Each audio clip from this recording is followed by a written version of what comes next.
Are you struggling with creating video content for your business, side hustle, or YouTube channel? Wave Video is here to help. It's the platform I recommend the most to small business marketers because it's a full suite of tools: video recorder, editor, easy to use templates, screen capturing, live streaming, GIFs, video to email, and believe it or not, even more.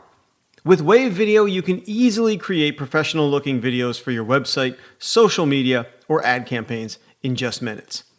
Wave Video's intuitive drag-and-drop editor lets you add text, music, and animations to your videos, making them truly stand out from the crowd. So why wait? Sign up for Wave Video today and start creating videos that capture your audience's attention and drive results for your business. Tap the link in the episode description to get 10% off any paid plan. Wave Video. Create better video content in less time.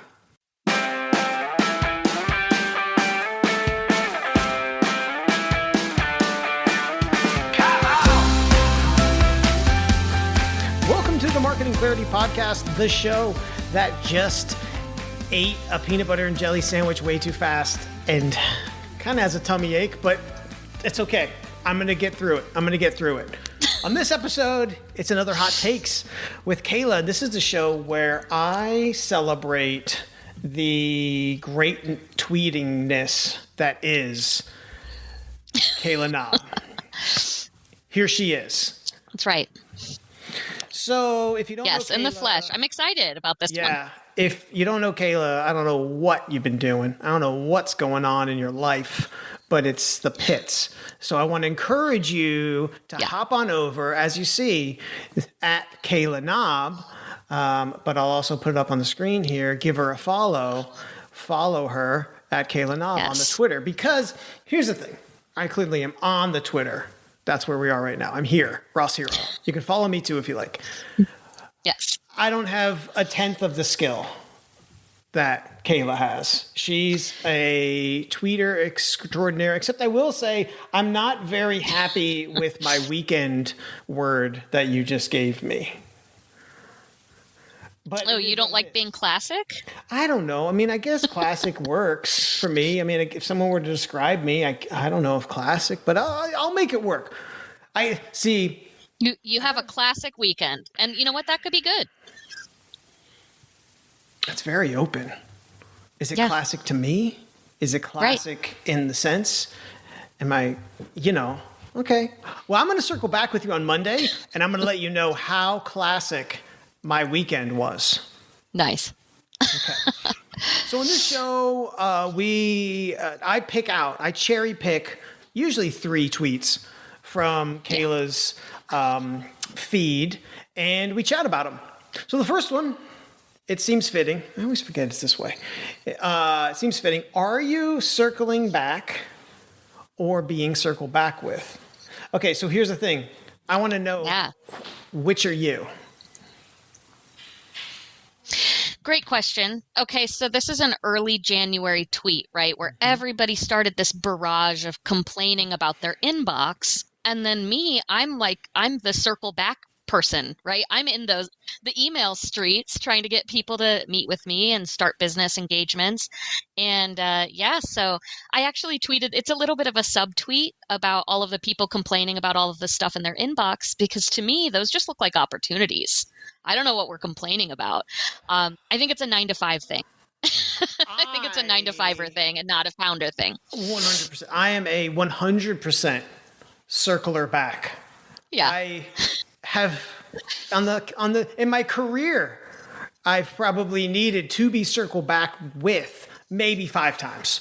I mean, I take a lot of pride in the fact that I don't need to be circled back with. Now, those of you out there who aren't the people who do that, maybe you it's like introvert, extrovert, right? It's like you can't necessarily teach it. You can't, and if you're one, you probably hate the other, right? that's kind of the impetus for the tweet. I'm like, I feel like we're at warring sides of, especially in marketing Twitter, where we're all talking about the same stuff.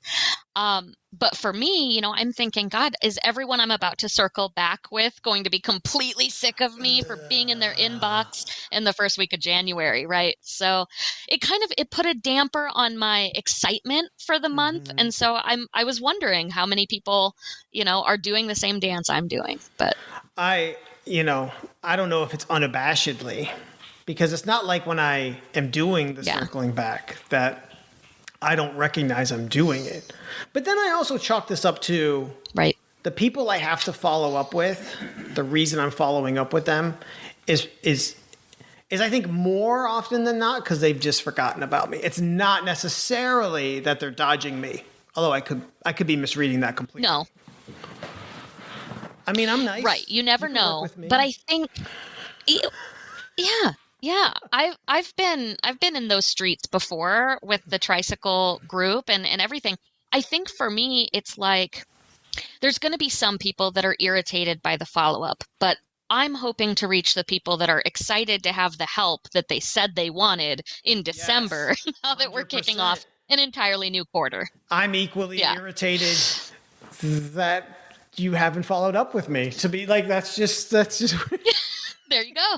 That's my DNA. I'm mad you haven't given me your money. So yes, I am irritated that I don't have more money and that's why I have to. Of course. So this is good. I think most people fall into one bucket or the other.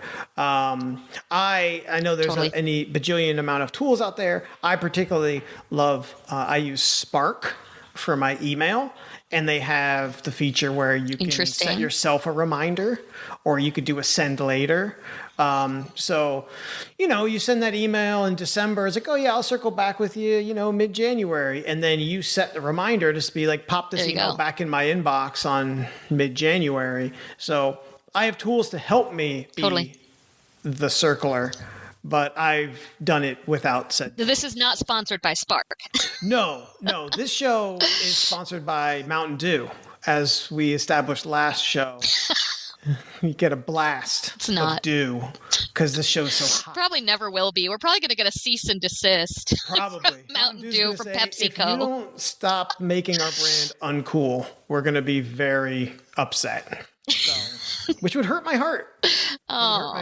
It would hurt my heart. That would hurt my feelings. We are so cool. It would hurt my heart almost as much as drinking Mountain Dew hurts my heart. So, which is a lot. There you go. Yeah. All right. So heartburn. Let's jump on to the second hot tweet from Kayla Naab again. If you're not following her, I don't know what you're doing with your life. You need to correct it. You can follow her at Kayla Naab. Now, again, last time I read the tweets, do you want me to narrate the tweets again? I can read this one, okay? So, because there's context here. Mm-hmm. The person that I'm retweeting had said, right, 2020, that era was kind of a pandemic response, why we had remote work in 2020. And then now it's 2023, remote work is kind of a generational shift or a revolt against the way that we've been doing work. And I agree and I don't agree, okay? Because, I do think that remote work is a revolt against the Industrial Revolution and cubicles and all of the stuff that you and I both hate. But I've been doing this since 2014. I know you've been remote for a while too. Mm-hmm. And I think that this person, Adam, his tweet misses the part in history where a bunch of us were weirdos for doing remote work for about 10 years, or some people 20, before the pandemic ever happened. And I think that just needs to be acknowledged because this revolt isn't new. This revolt, if you want to call it that, doesn't have to be that angry. But this revolution, this change has been happening for a long time. And I think those early pioneers deserve that credit. So that's where this one's coming from. It's been a slow burn, right? I mean, well, it was a slow burn for a while. And then it hit the powder keg in 2020 by necessity. Right. Right. Like most of those companies and most of my clients I worked with that ended up having to figure out a remote work solution is not because they wanted to. It's because they had to. right? Yeah.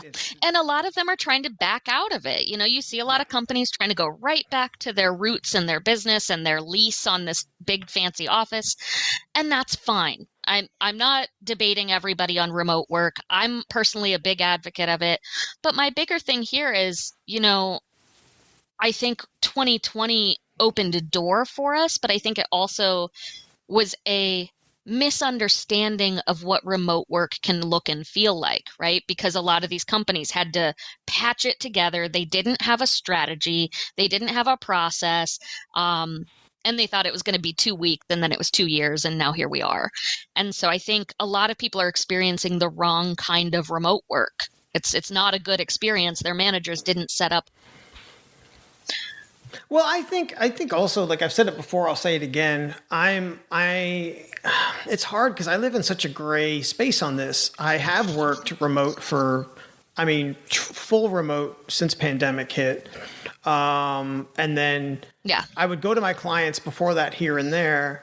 I'm an extrovert by nature. I love being with people and I'm not going to deny there is a very real energy to being in the room with certain people. There's also a real energy suck to being in the room with some people. Let's just call it like it is. It goes both ways.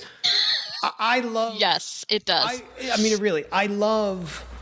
I like a hybrid solution, but it just seems like so many people who are now banging the drum about purely going back to work.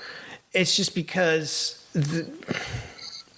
I don't want to say they're not creative, but it just feels lazy. That's where the laziness comes in now. It's not on the remote work people. It's on the managers. It just says everyone has to come back to work now. And that's not to say I don't understand its place. Like, right. I do agree that there is a value in having the people in a workplace. But I think just like 100%. Defaulting it there, like just being like, oh, this is just the way we've always done it, and this is why. And I think this also plays into putting on my HR hat, where it's like, well, what do your employees want? And how is it impacting or affecting work production? Listen, I get it. If you've done the work, put in the work to tangibly figure out that, listen, when we do remote work, the quality suffers, product suffers, and you're doing that actively to be able to provide actual tangible data to be like, listen, this is why. So I think we need to bring it back. I would say I get that. Yep. But if you're not doing that and it's just all completely anecdotal, be like, listen, people don't work as hard when they are remote, and it's just like, right. What? They're all just in sweatpants. It's not professional. It's like, listen, I can work just as hard in sweatpants I think as I can in jeans. All right. Maybe even harder. Let's go. I think that belief system is really what I'm fighting against when I advocate for remote work. It's not an advocacy that everyone leave the office, nobody works together, everyone's isolated. It's an advocacy that there should be choice, that for some people, especially neurodivergent people, disabled people, certain groups, it's literally the difference between being able to have a job and not have a job, right? So there's all of these benefits. Of course, there are benefits to going in person. And you and I have worked in person together. I've gone in and worked with my clients. I do love it. But I love having the option. I love being able to, do my life how I want to do it.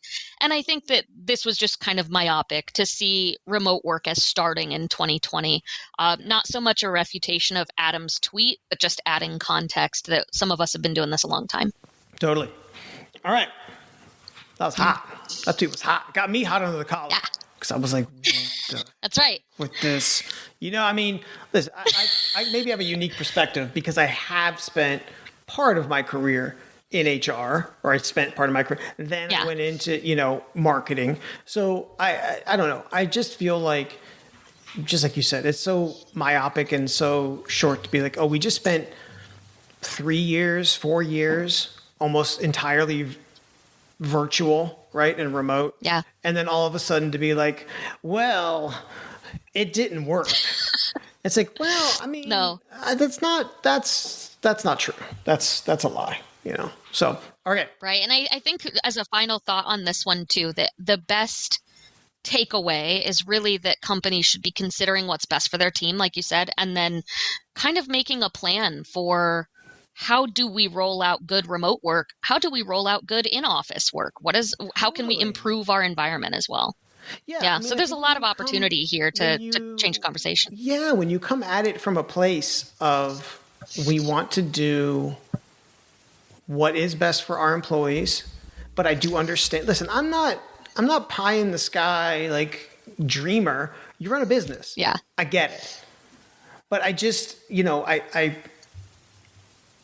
I just feel like it's like, oh, well, this is like going back to when the Model T was invented or something. And it's just like, listen, all right, we're not going to do the whole car thing. Right. We're going to do, because this is what we've always done. It's like, I don't love, in no situation do I love, we're doing this because the way it's always been done. And that's always where I've been. No, that will never work with me. That's where I've been a real stick in the wheel for everywhere I've worked. Whenever it's like, well, we've always done this. I'm like, now you've done it. Like we're not doing that. That's not a good reason. That's why it's the equivalent of because I said so. That's when I flip the table over and storm out of the room, which may explain why I've seen it. To work at home, work remotely. Remotely. Okay. All right. Third hot tweet from Kayla Naab. Again, give her a follow at Kayla Naab. This one's funny because it came up unsolicited with another conversation I had recently. And, okay, I'm going to read this one. Imagine if Google was just like, we quit. All the inboxes, emails, gone. Calendars, gone. Folders, photos, files, hard work, memories, drafts, writing, graphics, videos, decks, gone. Entire search engine, gone. App Store, later. You didn't put later. I'm making it gone. No, you're ad-libbing now. I see. Now I'm ad-libbing. I'm sorry. Yeah, now I'm making it my own, and that's cheating. What would you even do? This is so interesting on so many levels. Because at its core, what is Google? It's an ads. It sells ads. I know it's a search engine. Yeah. But it's an ads platform. And you have an ads platform that made you an inbox, that made you calendars, that made you a drive, that made you an entire phone for some people. An entire phone, an app store. It's kind of mind-boggling when you stop and just think about it. Like I know that it is. You say, oh, they're a tech company, but they're not. They didn't start that way. And really, do we want tech companies having this much access to us is a separate conversation. Yeah. But now we're here. Okay, we're already in it. For me, my whole business is in Google Suite. I mean, I run everything there. Now, this tweet was not meant to be fear-mongering, right? It's not about like, oh, what if the world ends? It's a real business concern. And it's just like we've seen with Twitter and these other apps and things that go off the rails. You don't want your bottom line or the way you plan your life, or in some cases, pictures of your baby or whatever you might store here to just disappear. Google has a price because they are a privatized company, just like any other company. Someone could buy them and ruin them, just like Twitter or other companies that this has happened to. And I just think we're really putting a lot of our eggs in this basket without really considering the consequences. And that's what the tweet was really about is, have you even thought about it? I hadn't until I tweeted it. The thing that's also interesting about this tweet here is that it's just unbelievable to think about. It's like almost how thoughtful they were to be like, how do we create this ecosystem, and make it so that people become reliant, and it's one thing, for example, with Twitter. Or with whatever, let's just be fair. With Facebook, whatever the platform is, if you want to diversify, you're like, listen, okay, Facebook is going away or whatever is not for me anymore. I can go to LinkedIn. I can go to Instagram. I can go to Twitter, right? It's one thing to diversify a social plan. Yeah. But when you're talking about something that is, I don't want to sit here and be like, it's a life utility, but it's pretty close where it's like, oh, your email. I mean, again, if Gmail went away, it's like no one else even really tries anymore with email. That's what's crazy. Like, that's what's nuts. No, it's become a default. Yeah. Yeah. And I think that's how you measure a utility, right? Is once there's no competitor. Also, it's like, oh, well, if you have a Gmail account, it's so much easier to use Chrome and use Drive and use the calendar. The Gmail is absolutely the gateway drug. It's brilliant that they did this. Yeah. Right? I mean, a lot of people would say the same thing is true of Apple, right? Because Apple, you've got your, iTunes, the phone, the Mac, all of the software, in the cloud and the whole deal. But I would argue that each of those pieces is replaceable in a way that Google's integrations with itself are just unmatched.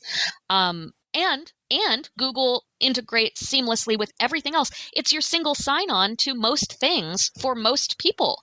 That's crazy. Even if they had a bad day, what would you do? Could you run your business? Could you run your life? Knock on wood, they haven't in a while. But yeah, Google has a bad day. I know. Goodbye product. Like, just pack it up. We all have a bad day. It's over. That's it.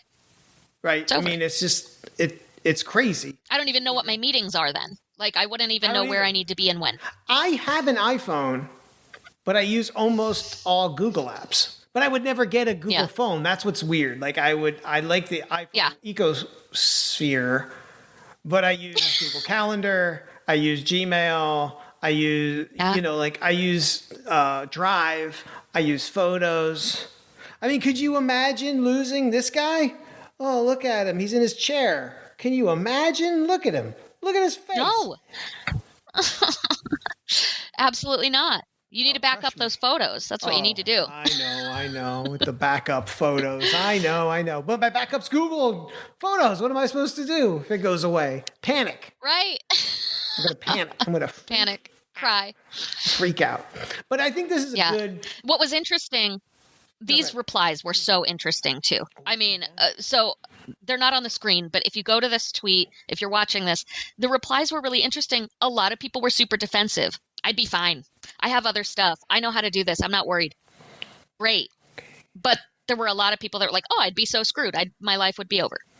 And so I think that's really fascinating. The people that had never really considered it before that might be backing up some of their files now. Right. So. Yeah. I think the email one is the most intriguing. And just because it's just years of archives gone. It's just so connected into everything too. Yeah. I know. If we were to call it, which I think also just plays into this whole concept, just to go off on a tangent here for a second, why also Google has been king when it comes to SEO for so long. Yeah. And I know, everyone, it's like, I know DuckDuckGo is in there, and we're seeing, spoiler alert, if you listen to, I did a predictions podcast, marketingclaritypodcast.com. I had some predictions for this year about digital marketing and content creation. And I think SEO is going to be shaken up a little. ChatGPT is causing some of that, right? Yeah. But plus they say Gen Z uses TikTok as a search engine. Mm-hmm. But here's the thing that I found very interesting. Here's the thing I found very interesting related to AI and TikTok. ChatGPT, people even said they're running into an issue that the answers that are generated by AI are not actually accurate. Yeah. And my thing is, they almost come off as more believable because of the way it's being presented to you. It's like, hey, what's the name of the biggest horse? This is a terrible example. And it would say, oh, the biggest horse's name is Steve. And the biggest horse's name is not Steve. It's actually Murray. And everyone knows that. And so, but you wouldn't know that because you just get it. It's almost conversational. It's like, oh, you're asking a machine, you're asking a robot brain, and it tells you. And it's kind of the same thing with search, which I think is going to be expanded also on TikTok this year, is like, Yep. You are getting options, but now I think we're going to get into the era of, and this is so hard, but it's like, who determines and how do you determine correctness?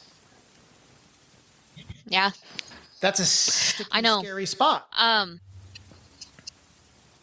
We've spent the last 20 years just trusting the internet.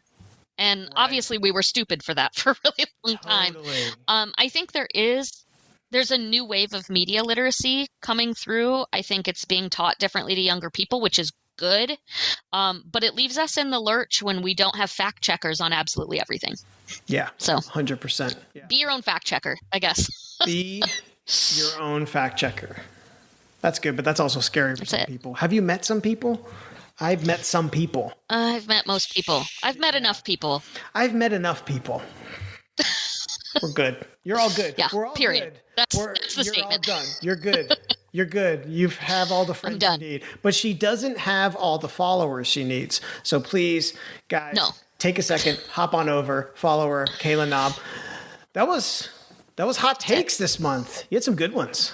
Hot takes. Yeah. Really nice way to warm up the winter. I love it.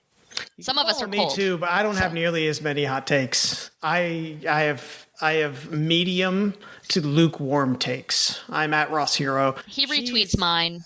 So I do. I just retweet yours, and I say this is what I was going to say. That's what I do. I retweet yours and I say, she stole this from my brain because this is what I was thinking. From me.